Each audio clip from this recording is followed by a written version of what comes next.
हमेशा की तरह मिर्ज़ा साहब ने इस वीडियो के ऊपर भी, जो कि मौलाना आज़ाद के हवाले से सैयद मुज़म्मिल शाह साहब ने राम मंदिर के इफ्तिताह के मौके पे रिकॉर्ड करवाई, तो आप उसके ऊपर मिर्ज़ा साहब का सपोर्टिव कमेंट चेक कर लें कि किस तरीके से पाकिस्तान के ख़िलाफ़ बनने वाली सैयद मुज़म्मिल शाह साहब की वीडियो के ऊपर उन्होंने कैसा सपोर्टिव कमेंट किया। अभी हम आगे चल के इसकी वीडियो के अंदर जो हम पहले से रिकॉर्ड करवा चुके हैं, इनकी हकीकत भी और इनके एक मुक़ल्लिद की तरफ से इनके हमारे गुमान के मुताबिक ये मिर्ज़ा साहब के कहने के ऊपर ही इनके डाई हार्ड फ़ैन ने, मुक़ल्लिद ने एक सवाल पूछा, वो भी अभी आप आगे वीडियो में देखिएगा।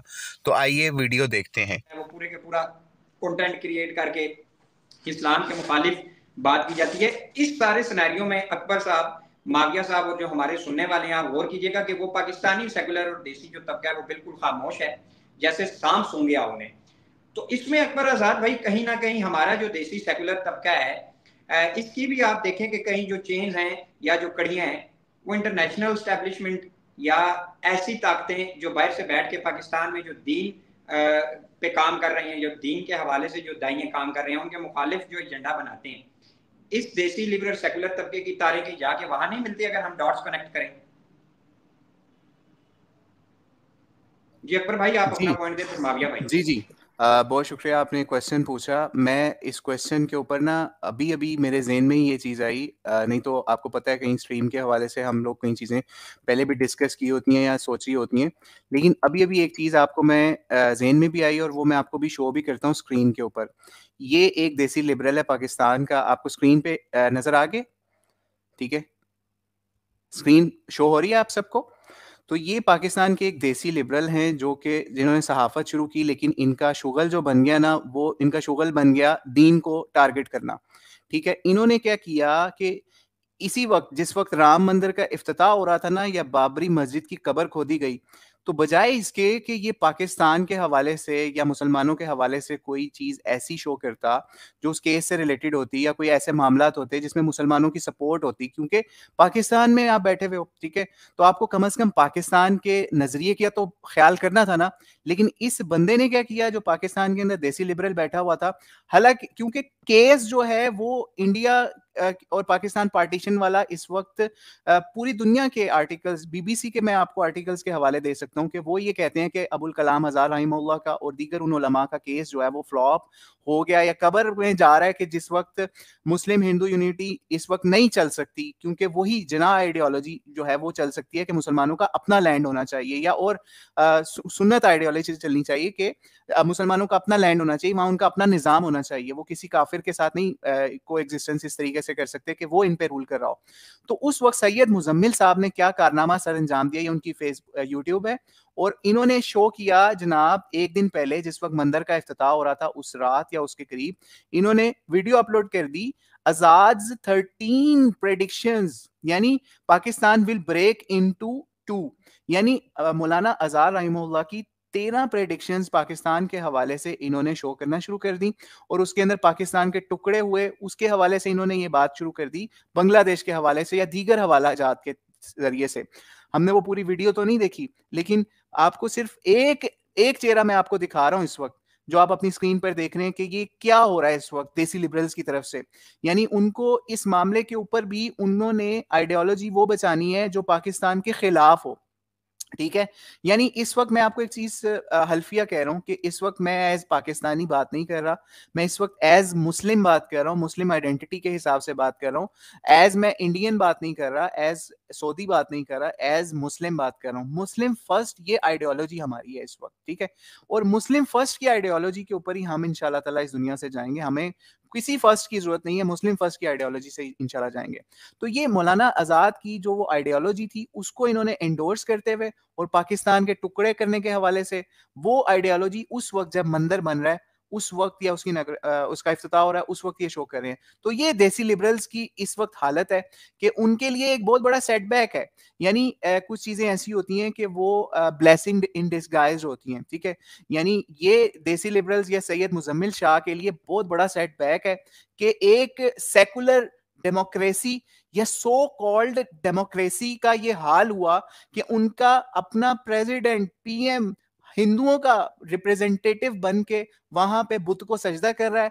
और आज हम क्या इंडिया की मिसाल दे सकते हैं कि ये दुनिया की सबसे बड़ी डेमोक्रेसी है, इस वक्त दुनिया की सबसे बड़ी सेकुलर हुकूमत है, लेकिन वहां पे मुसलमानों का क्या हाल है कि वहां पे करोड़ों मुसलमानों के कब्र खोद के, उनकी उनकी मस्जिद की कब्र खोद के उसके ऊपर फाउंडेशन रखी है मंदिर की, और वहां पे उनका प्रेसिडेंट इसका इफ्तिताह कर रहा है। लेकिन सैयद मुजम्मिल शाह को ये चीज हजम नहीं हो सकती, क्योंकि उसने इस एजेंडे पे रहना है कि secular government is the best form of government. Secular government जो है वो मजाहिब की भी हिफाजत कर सकती है, मुसलमान, क्रिश्चियन, हिंदू सबकी हिफाजत कर सकती है। नहीं, सेकुलर गवर्नमेंट की सबसे बड़ी मिसाल इंडिया इस वक्त, नंबर्स के हिसाब से भी, एरिया के हिसाब से भी, हर लिहाज से सेकुलर गवर्नमेंट की सबसे बड़ी मिसाल इंडिया है। लेकिन उसमें उन्होंने क्या किया वो आपके सामने है। तो इससे पता चलता है कि असल असल जो अदल कर सकती है, इंसाफ कर सकती है, वो मुसलमानों की गवर्नमेंट इस हवाले से कर सकती है, मुसलमानों का निजाम कर सकता है।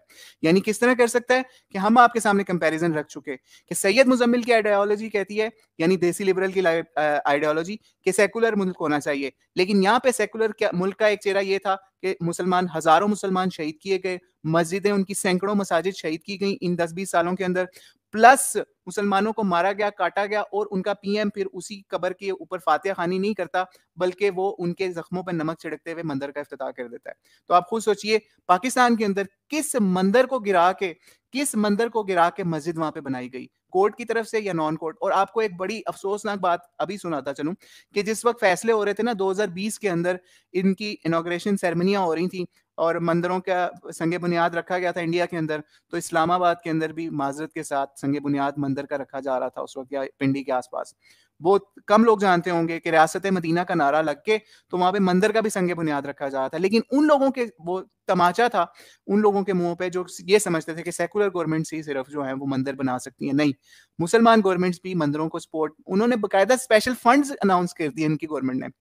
हालांकि हम उस चीज को सही नहीं समझते कि मुसलमान गवर्नमेंट इस तरह फंड करके मंदिरों को बनाए, लेकिन सिर्फ आपको दिखाना यह है कि एक सेकुलर बंदा जो है वो किस तरह इस वक्त पाकिस्तान को पोर्ट्रेट कर रहा है, कि इसके तोड़ने की या उसकी कहानियों की बातें कर रहा है और उनको इंडोर्स करता हुआ दिखा रहा है सैयद मुजम्मिल शाह। लेकिन हकीकत में मकरूह चेहरा जो एक सेकुलर मुल्क का है वो आपको वो नहीं दिखा सकते। तो अल्लाह ताला इन लोगों को इस हवाले से हिदायत दे कि ये असल जो इंडिया का चेहरा है या फिर मोदी सरकार का जो चेहरा है ये उसको दिखाते, बजाय इसके कि ये पाकिस्तान के चेहरे को दागदार करके इन्होंने दिखाया। देसी लिबरल्स का इस वक्त यही काम है, वो आपको कहीं पे दिखाएंगे कि जनाब फलां ने भी मंदिर तोड़ा था, फलां ने भी मंदिर तोड़ा था। तो भाई मंदिर तोड़ के किसी ने मस्जिद बनाई थी? आज तक कोई भी बंदा ये चीज साबित नहीं कर सका कि मुसलमान ने मंदिर तोड़ के उसके ऊपर मस्जिद बनाई हो। अच्छा, ये एक कमेंट आया है फैजान भाई, अगर आपकी इजाजत हो तो मैं उसको रिस्पॉन्ड करूं। जी अकबर भाई, शोर, फिर इसके बाद वाइंड अप जी, करते हैं। अच्छा, ये एक कमेंट आया मुस्लिम टुडे वालों की तरफ से। कहते हैं सिर्फ क्लेम कर लेने से कोई मुल्क सेकुलर नहीं हो जाता। अगर सच में इंडिया सेकुलर होता तो आज ये सब ना हो रहा होता। ये सिर्फ पॉलिटिक्स में रिलीजन इंक्लूड करने का नतीजा है कि आज राम मंदिर बन गया। ये असल में एक अच्छा, चैनल है एक मिनट मुस्लिम अकबर भाई, टुडे के आपको नाम मेरी से। वॉइस आ रही है? मैं एक पॉइंट रखना चाहता हूँ। जी जी ये मुस्लिम टुडे वाले बड़े अच्छे भाई हैं, इनसे ताल्लुक भी बन गया है, लेकिन डिफरेंस ऑफ ओपिनियन का इन्हें राइट है। हम अपने जी जी दलाइल रखेंगे, ये अपना जो है जी आर्गुमेंट जी वो जी रख सकते हैं। अब जी आप जी रखें जी। जी, कि मुस्लिम टुडे वाले भाई का सवाल है और इसका बहुत अच्छा जवाब जो है वो माविया भाई दे चुके हैं अपनी अभी पहले, कि इन्होंने असल में जो लिबरल्स का या फिर सेकुलर्स का एक एक असल में ये क्वेश्चन जो है ना ये उनका है, सेकुलर्स का और लिबरल्स का। ये एक चीज जो हुई नहीं ना होती उसको हाइपोथेटिकली पेश करते हैं कि if it happens then this, if India would be secular in real mean then ये नतीजा राम मंदिर ना होता। यानी ये सिर्फ इफ स्टेटमेंट के ऊपर ये पूरा क्वेश्चन है। If if India secular then no Ram Mandir. और इसमें सबसे खतरनाक मुस्लिम टुडे वाले भाईजान एक बहुत खतरनाक मामला है, जो आपके जो उस्ताद जी हैं वो भी किसी टाइम तक वो इस मामले को गलत समझते थे, लेकिन आज शायद आई डोंट नो क्या हुआ उनके साथ मामला। और हम भी जिस तरह आज मुस्लिम टुडे वाले भाई जो हैं वो अपने उस्ताद जी के लिए वीडियो बनाते हैं ना, हम भी किसी ज़माने में उनकी सपोर्ट के लिए बहुत काम कर चुके हैं। आप तो आज कुछ अर्सा पहले आए हैं, हम आपको आज से 5 साल पुरानी वीडियोस ऐसी हवाले से दिखा सकते हैं। तो खैर मुस्लिम टुडे वाले भाईजान, ये अगर आप रिलीजन को पॉलिटिक्स से निकाल देंगे तो इस्लाम विदाउट पॉलिटिक्स इज नथिंग। यानी आप इस्लाम से पॉलिटिक्स निकाल नहीं सकते। ये अंबिया का शेवा है पॉलिटिक्स करना, ये अंबिया का शेवा है हुकूमत करना, नबी अलैहिस्सलाम की सुन्नत है, नबी अलैहिस्सलाम का तरीका है, नबी अलैहिस्सलाम के ऑर्डर्स हैं इस हवाले से, ठीक है।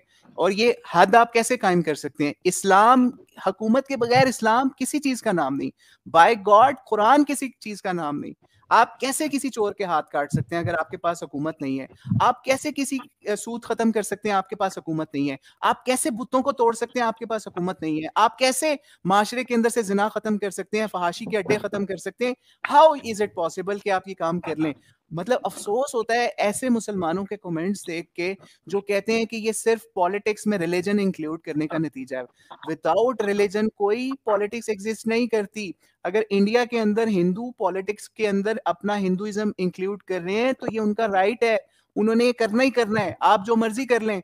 आपको अफसोस के साथ कहना पड़ रहा है कि मैं अभी यहाँ पे वो मामला भी लेके आने लगा हूँ, क्योंकि हम वाइंड अप की तरफ जा रहे हैं, तो इसको भी इसके साथ ही रख के खत्म करते हैं कि इस वक्त मुसलमान इंडिया के अंदर जुल्म सितम का शिकार इसी तरह के कमेंट्स की वजह से हैं। क्योंकि मुसलमानों की एक बहुत बड़ी तादाद इंडिया के अंदर ऐसी है जो कहती है कि सिर्फ और सिर्फ पूजा पाठ करो और मंदिरों को भी सप्लाइयां करो, उनके बुतों की भी सप्लाई करो। आप बाय गॉड मैं आपको एक चीज बता रहा हूँ कि इस वक्त राम मंदिर के करीब कई दुकानें मुसलमानों की ऐसी भी हैं जो कि मंदिरों को सप्लाईज कर रही हैं, इस वक्त सपोर्ट कर रही हैं, और वो ये समझते हैं कि हमने नमाज पढ़ी, ला इलाहा इल्लल्लाह मुहम्मद रसूलुल्लाह पढ़ लिया, हमारा ये काम है। नहीं, आपको इस्लाम ये कहता है कि अगर आपने शराब को सप्लाई करने में भी अपना काम किया तो आप, उसका भी गुनाह है, शराब उठाने वाले का भी गुनाह है, उसको कशीद करने वाले का भी गुनाह है, उसको सप्लाई करने वाले का भी गुनाह है। सूद, सूद के जितने भी दर्जे हैं उसके अंदर लिखने वाला, पढ़ने वाला, उसको उसको अकाउंट करने वाला, उसके बाद उस पर गवाही देने वाला, चारों बंदे उसमें बराबर के शरीक हैं उस गुनाह के अंदर। तो आप अगर इस तरीके से इस तरह के गुनाह के निज़ाम के खिलाफ आवाज नहीं उठाते तो आप क्या समझते हैं कि आप शरीक नहीं होंगे? तो इसलिए इस वक्त मोदी ने एक बहुत बड़ा सेटअप पिछले 2 सालों से शुरू किया हुआ है। मोदी मित्र के नाम से एक प्रोग्राम शुरू किया, और मोदी मित्र प्रोग्राम के अंदर उलमा को एनलिस्ट किया गया है, बड़े-बड़े उलमा उसके अंदर, प्रिंसिपल्स बड़े-बड़े इदारों के, और मौलाना मदनी जैसे लोग भी, और इसी तरीके से, और उनके मौलाना एक अंसारी करके उनका नाम है, उनका इस वक्त मेरे ज़हन में नहीं नाम आ रहा। इस तरह के बड़े-बड़े उलमा को, बड़े-बड़े बिजनेसमैनों को मोदी मित्र के नाम से अवार्ड्स दिए जा रहे हैं, उनके साथ तस्वीरें उतरवाई जा रही हैं कि जनाब हमारे पास हजारों, बल्कि उनका क्लेम यहां तक है कि 25,000 हमारे पास इस वक्त मुस्लिम लीडर्स हैं, इस वक्त हमारी जेब के अंदर 25,000 मुस्लिम लीडर्स हैं जो कि हमें इस इलेक्शन के अंदर सपोर्ट करेंगे, ठीक है, और लिस्टेड है ये, ठीक है। रॉयटर्स की आपको मैं रिपोर्ट अगर कहेगा कोई बंदा, उसका लिंक सेंड कर दूंगा। मोदी मित्र कहता है कि हमारे पास 25,000 मुस्लिम कम्युनिटी लीडर्स हैं, मुस्लिम्स नहीं, मुस्लिम कम्युनिटी लीडर्स हैं, ठीक है। वो क्यों है? उनकी सोच यही है कि जनाब पॉलिटिक्स और रिलीजन दो अलग चीजें हैं। आपकी मुसलमानों की मस्जिदें तबाह कर दी जाएं, मुसलमानों के इमाम बारगाहें, मैं अब शिया सुन्नी को होश करनी चाहिए इंडिया के अंदर कि भाई आपको वसीम रजवी ने कितना नुकसान पहुंचाया, जो कि हिंदू था और शिया वक्फ बोर्ड का वो समझ लीजिए प्रेसिडेंट या लीडर था, उसने कितना नुकसान पहुंचाया बाबरी मस्जिद के कॉज को दीन के नाम के ऊपर, ठीक है। तो वो लोग तो दीन के नाम पे हमें नुकसान पहुंचाते रहते हैं, और हम लोग आके बड़े मजे से कमेंट करते हैं कि अगर दीन पॉलिटिक्स में ना होता तो राम मंदिर ना बनता। बहुत शुक्रिया अकबर भाई, आपने अपना पॉइंट दिया, और मुस्लिम टुडे ब्रदर वाले से भी हमारी रिक्वेस्ट है कि आपका पूरा हम आपको हक देते हैं, आप अपना पॉइंट ऑफ व्यू शेयर करें, और हमें इख्तिलाफ करने का भी उसी तरह हक है। प्रोग्राम को खत्म करने से पहले कि अल्लाह रब्बुल इज्जत हमें और पूरी उम्मत मुस्लिमा को इस काबिल बनाए कि आज जो ये आप सल्लल्लाहु अलैहि वसल्लम का उम्मत का हाल हर तरफ बिखरता जा रहा है, आप फलस्तीन में देखें, इंडिया में देखें, इवन के पाकिस्तानियों का भी कोई ऐसा हाल नहीं है कि हम कहें बीइंग अ पाकिस्तानी हम लीड कर रहे हैं उम्मत को, दुनिया पे हमने अपना लोहा जो है मनवाया। बहुत बुरे हालात हैं, लेकिन फिर मैं कहूँगा कि नाउमीदी एक मोमिन को सूट नहीं करती। एक मुसलमान दाई होने की हैसियत से हमारी कैपेसिटी में जितना काम हो सका हम ये करेंगे और ज़्यादा से ज़्यादा अवेयरनेस फैलाएंगे। बहुत शुक्रिया माविया भाई एक दफ़ा फिर, और अकबर आज़ाद भाई आपका भी। माविया भाई कुछ कमेंट करना चाह रहे हैं? माविया भाई कमेंट करना चाह रहे हैं कोई, अगर उनको वक्त दे। जी माविया भाई अगर आप इस कमेंट के मुताबिक मैं 1 मिनट चाहता हूँ आप लोगों से। जी अच्छा, भाई का अगर कमेंट हाईलाइट कर दें तो।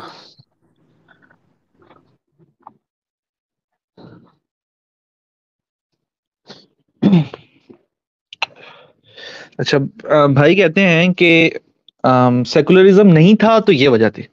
देखिए आपका नाम भी मुस्लिम टुडे है, हमारे लिए ये कॉल कहना जायज़ ही नहीं है। अल्लाह ताला कुरान पाक में फरमाते हैं कि अफ़तुमिनून बिबादिल किताबि व तकफुरून बिबाद, क्या तुम किताब के बाज़ हिस्सों पर ईमान लाते हो और बाज़ का इनकार करते हो? यानी हमारे पास तो ये इख्तियार ही नहीं है कि हम शरीयत में से पिक एंड चूज़ करें। क्यों? क्योंकि शरीयत के अलावा हमारे पास कोई ऐसा सोर्स नहीं है जिसके ज़रिए हम ऑब्जेक्टिवली किसी चीज़ के सही होने को, किसी चीज़ के गलत होने को हम जो है वो मान सकें या उसको बयान कर सकें। हर चीज़ में भी ही हम एक उलझन का शिकार हो जाएँगे, जैसा कि मगरिब में आप देख रहे हैं। उनके पास सही के सही होने और गलत के गलत होने का कोई मियाद क्यों नहीं है? क्योंकि उनके पास अल्लाह ताला की तरफ से नाज़िल करदा कोई कोई कवानीन नहीं, कोई चीज़ नहीं। तो हमारे लिए ये जायज़ ही नहीं है कि हम इस्लाम को अलग कर दें रियासत से। अल्लाह ताला कुरान पाक में फरमाते हैं कि फला व रब्बुका ला युमिनूना हत्ता युहक्किमूका फीमा शजरा बैनहुम। नहीं है नबी, ये उस वक़्त तक मोमिन नहीं कोई शख्स हो सकता, या वो लोग उस वक़्त तक मोमिन नहीं हो सकते जब तक अपने माबैन मुशाजरात, अपने मामलात में आपको फैसला कुन ना मान लें। तो फैसला कुन और हकम जो है वो ये अल्लाह ताला के इख्तियारात हैं। अल्लाह ताला ने कई मौके में कुरान में ज़िक्र किया, 3 मौके पे ज़िक्र किया कि जो अल्लाह के नाज़िल करदा कवानीन से फैसले नहीं करते, वो कुफ़ार हैं, वो फ़ासिकीन हैं, वो ज़ालिमीन हैं। तो हमारे लिए तो ये इख्तियार से ही बाहर की बात है। हम कौन होते हैं चूज़ करने वाले? ये अल्लाह ने चूज़ कर लिया कि दीन और सियासत एक साथ चलेंगे, और इसको हमारे खुलफ़ाए राशिदीन, वो राशिदीन इसीलिए हैं क्योंकि उन्होंने इसको प्रैक्टिकली करके दिखाया। जहाँ तक बात सेकुलरिज़्म की है, जैसे हम पीछे भी ज़िक्र कर चुके हैं कि वो प्रैक्टिकल है ही नहीं, और ना ही ये मुतलक तौर पे कोई हिंदू जमात है बीजेपी, बल्कि इनमें सेकुलरिज़्म और नेशनलिज़्म ये तीनों चीज़ें मिलकर चल रही हैं। तो ये सिर्फ़ एक चीज़ पे इल्ज़ाम लगाना ये इंतहाई गलत तरीका है, और हमारे पास इस चीज़ में कोई इख्तियार नहीं है कि हम मुल्क में और कानून को, इन चीज़ों को एक-दूसरे से अलग कर दें कुरान से। तो हमारे पास ये इख्तियार से ही बाहर की बात है। जी, बहुत शुक्रिया माविया भाई। और आप देखें ना, आपने जो पहले कमेंट किया था ना इस हवाले से, मैंने उसको भी इंडोर्स किया था इसी हवाले से कि इस वक्त पूरी दुनिया की डेमोक्रेसी, अगर पूरी दुनिया में कहीं पे भी आप सेकुलरिज्म का निज़ाम आप कहते हैं है, तो आप वहाँ देखें, वहाँ हज़ारों लाखों लोगों ने प्रोटेस्ट किए। अमेरिका के अंदर वाशिंगटन डीसी के अंदर तकरीबन 4-5 लोगों ने प्रोटेस्ट किया। इसी तरीके से पूरी दुनिया के अंदर, यूरोप के अंदर बड़े-बड़े प्रोटेस्ट हुए, यूके के अंदर हुए। क्या उनकी गवर्नमेंट्स ने इसराइल की सपोर्ट रोक ली? क्या उनकी गवर्नमेंट्स ने कोई प्रेशराइज़ किया कि इतना लाखों बंदा निकला है? और ये सिर्फ अभी इसराइल वाला मामला नहीं है, मैं आपको फिगर्स दे सकता हूं कि कितने लाखों बंदे ने अमेरिका के अंदर, यूके के अंदर, जर्मनी के अंदर, ऑस्ट्रेलिया के अंदर, पूरे समझ लीजिए वेस्टर्न डेमोक्रेटिक कंट्रीज के अंदर प्रोटेस्ट किए लाखों बंदों ने। जब अफगानिस्तान के ऊपर हमला हो रहा था, जब इराक के ऊपर हमला हो रहा था, इन्होंने अपने हमले नहीं रोके, अपनी फौजें भेजी, सारे मुल्कों ने अपनी फौजें भेजी। वो लोग चीखते रहे, और इवन उनकी वीडियोस आज तक पड़ी हैं, और आज भी उनके लोग कभी पार्लियामेंट के अंदर चीख रहे हैं, कभी किसी लोकल मीटिंग के अंदर भी चीख रहे हैं, कभी किसी मीटिंग में चीख रहे हैं कि भाई आपकी मेहरबानी, हमारा टैक्स पैसा यूज ना करो। लेकिन आपका टैक्स पैसा आपका नहीं है। वो जो आपको डेमोक्रेसी के नाम के ऊपर, सेकुलरिज्म के नाम पे बुद्धू बनाया हुआ है, जिन्होंने फूल बनाया हुआ है, वो उनका पैसा है, वो अपनी मर्जी से इस्तेमाल करेंगे। वो कभी भी अपनी फौजें वापस नहीं बुलाएंगे। जब उनका इंटरेस्ट होगा तो उस वक्त बुला लेंगे। 25,000 तकरीबन इस वक्त फलस्तीन में शहीद हो चुके हैं। और इसी तरीके से इराक के अंदर कितने हजारों हुए, अफगानिस्तान के अंदर कितने हुए, किसने बुलाई वापस, कितने प्रोटेस्ट हुए? कोई किसी अवाम के हाथ में हुकूमत नहीं है। Rule of the people, for the people, by the people, democracy या सेकुलरिज्म, ये सिर्फ फ्रॉड है लोगों के सामने। रूल सिर्फ और सिर्फ उसी का ही होता है जो जिसको आपने ऊपर एक अपने बिठा दिया, उसी का ही रूल है, वही उसी का ही चलेगा। आपको 5 साल उसको बर्दाश्त करना पड़ेगा। अगली दफा आएगा, आप प्रोटेस्ट करते रहेंगे, वो नहीं मानेंगे। ये अकबर भाई एक लॉलीपॉप दिया है वेस्टर्न वर्ल्ड ने बेवकूफ बनाने के लिए।